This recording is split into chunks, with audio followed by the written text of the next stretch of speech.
Elon Musk is making headlines again, this time for claiming to have uncovered what he calls the biggest fraud in history. So, what exactly did he find in the Social Security database? In a viral post on X, Musk revealed that over 20 million people in the Social Security database are listed as 100 years or older, but their death status is marked as false. He even joked, maybe Twilight is real and there are a lot of vampires collecting Social Security. But is this really a massive fraud, or is there another explanation? Turns out, the Social Security Administration, SSA, already investigated this.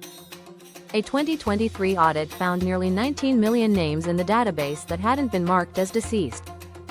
But here's the catch, most of them had not received benefits or reported income for over 50 years, meaning they likely passed away long ago.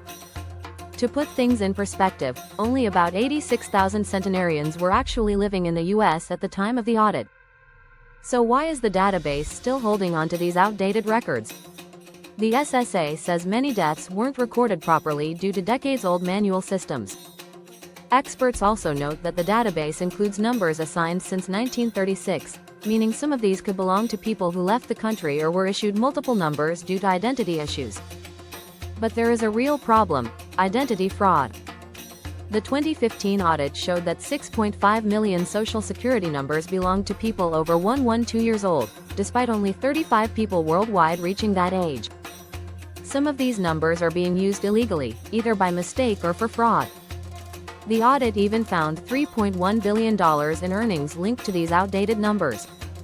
The issue isn't just about inactive records but also about how these numbers might be misused for financial crimes. Experts point out that many of these cases involve undocumented workers using old Social Security numbers to pay taxes, not necessarily to collect benefits. That means cleaning up the database could actually reduce the amount of money going into the Social Security system. Some argue that fixing the issue is necessary to prevent fraud, while others say it could have unintended consequences for tax revenue. So, is this the biggest fraud in history? Not exactly. While outdated records and identity fraud are real issues, most of these cases don't involve people illegally collecting benefits. But Musk's post has definitely sparked a conversation about the accuracy of government databases. Should there be a more aggressive effort to clean up Social Security records, or would the cost outweigh the benefits? What do you think?